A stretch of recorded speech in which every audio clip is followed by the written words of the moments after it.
আমরা নির্বাচিত হলে কাজ করার সুযোগ পেলে সম্পদের সুষম বন্টন নিশ্চিত করব। ভালুকায় ভূমি দখল, বন উজাড় করে এই অঞ্চলের যে প্রাকৃতিক ভারসাম্য সেই ভারসাম্য নষ্ট হচ্ছে। ভালুকায় কলকারখানা হচ্ছে, শিল্পায়ন হচ্ছে, কিন্তু স্থানীয় তরুণদের, স্থানীয় জনগণের সেখানে কর্মসংস্থান নিশ্চিত হচ্ছে না। ভালুকায় শ্রমিকরা জনসময়ে তাদের বেতন পাচ্ছে না। আমরা দেখেছি এখানে পরিবেশ দূষণ, বনভূমি উজাড় এবং চাষের জমি নষ্ট হচ্ছে, কিন্তু তার বিপরীতে ভালুকার জনগণের যে কর্মসংস্থান পাওয়ার কথা সেটা তারা বুঝে পাচ্ছেন না।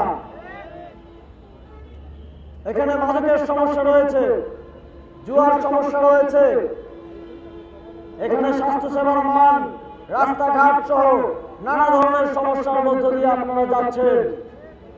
এখানে শিল্পায়ন শুধুমাত্র ধনীদেরকে আরো ধনী করার জন্য কাজে লাগছে, কিন্তু আমার মেহনতি মানুষ, আমার গরিব মানুষ, আমার বেকার ভাই বেকারি রয়ে যাচ্ছেন। আপনাদের যতগুলো সমস্যার কথা উল্লেখ করলাম সবগুলো নিশ্চিত, সব সমস্যার সমাধান করার জন্য সর্বোচ্চ পর্যায় থেকে আমরা কাজ করব ইনশাআল্লাহ। সংগ্রামী বন্ধুগণ, তবে সেই সুযোগ করে দেওয়ার জন্য আমরা জানি বাংলাদেশের মানুষ মুখিয়ে আছে। বাংলাদেশের জনগণ 11 দলীয় যে ঐক্য হয়েছে সেই ঐক্যের যেখানে যেই মার্কা আছে সেই মার্কাকে নিজের মার্কা, যেই প্রার্থী আছে সেই প্রার্থীকে নিজের ভাই মনে করে ভোট দেওয়ার জন্য প্রস্তুত আছে। তবে 11 দলীয় জোটের পক্ষ থেকে আমাদেরকে নিশ্চিত করতে হবে যেন যেই ভোট দেওয়ার জন্য তারা অপেক্ষা করছেন সেটা তারা দিতে পারেন, যেন তাদেরকে কোনো প্রকার হুমকি দিয়ে, কোনো ধমকি দিয়ে, তাদেরকে ভয় দেখিয়ে তাদেরকে যেন ভোট দেওয়া থেকে বাধা সৃষ্টি না করা হয়, সেটা নিশ্চিত করার দায়িত্ব আপনার, আমার, আমাদের সকলের।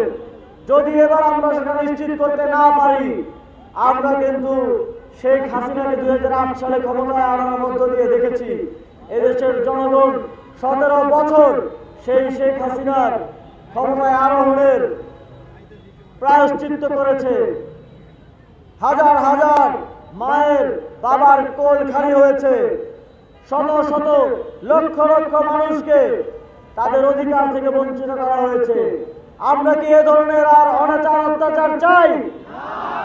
যদি না চান তাহলে এবার শুধু ভোটাধিকার প্রয়োগের মাধ্যমে সেটা নিশ্চিত করতে হবে।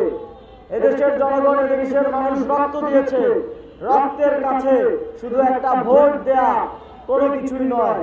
আমাদের বিশ্বাস আপনারা ভোট দেবেন, আপনারা ভোটাধিকার নিশ্চিত করার জন্য 12 তারিখ কেন্দ্র পাহারা দিবেন, আপনারা জনগণের ভোটাধিকার নিশ্চিত করার জন্য কাজ করবেন, আপনারা 11 দলীয় জোটের সকল প্রার্থীকে বিজয়ী করার জন্য কাজ করবেন। আপনাদের আসনে জাতীয় নাগরিক পার্টির জাতীয় যুব শক্তির সদস্য সচিব ডাক্তার জাহিদুল ইসলামকে প্রার্থী হিসেবে মনোনীত করা হয়েছে। জাতীয় নাগরিক পার্টি, বাংলাদেশ জামাতে ইসলামী, খেলাফত মজলিস সহ 11টি দল ডাক্তার জাহিদুল ইসলামের উপর তাদের ভরসা, আস্থা রেখেছেন। আমাদের বিশ্বাস এই অঞ্চলের মাটি ও মানুষের জনগণ, এই অঞ্চলের 11 দলের প্রত্যেকটি দলের নেতাকর্মীরা তাকে বিজয়ী করে আনার জন্য সর্বোচ্চটা পরিশ্রম করবেন। 11 দলীয় জোটের সারা দেশে অনেক প্রার্থী, অনেক নেতৃবৃন্দ ত্যাগ স্বীকার করে এই জোটকে বাস্তবায়ন করেছেন। তারা দেশের জন্য, জাতির জন্য তাদের ব্যক্তি স্বার্থ বিসর্জন দিয়েছেন। এবার সময় আপনাদের। এবার 11 দলীয় জোট যাদের উপর আস্থা রেখেছে তাদের উপর আপনাদেরও আস্থা রাখার সময়। আমাদের বিশ্বাস আপনারা আস্থা রাখবেন, আপনারা কাজ করবেন। 12 তারিখ পর্যন্ত দিন রাত এক করে দিয়ে আমাদেরকে কাজ করতে হবে নতুন একটি বাংলাদেশের অভ্যুদয় ঘটানোর জন্য, এবং সেটার জন্য আপনারা কাজ করবেন এই বিশ্বাস রেখে আবারও বিজয়ের দিনে দেখা হবে সেই প্রত্যাশা ব্যক্ত করে আমার বক্তব্য শেষ করছি। আসসালামু আলাইকুম।